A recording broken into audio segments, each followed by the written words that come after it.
It's Mila at WTI, and today I want to share with you a pair of frames that I love. You guys, these are Maui gems, and I love them because they're super lightweight. I also like the detail here on the arm. You can see it's almost like a stone finish. It's got a nice detail to it. And it's not silver or gold. It's almost like a slate blue metal design. And then it's got that brown polarized lens. These are actually called the Kahuna, and I'm going to go ahead and show you them on. So here they are on. And you guys, if I could describe how they feel on my face, they almost feel like they're part of my face, like super lightweight.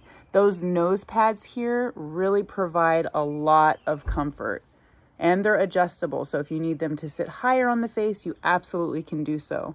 I love these frames, you guys. That's my point of view.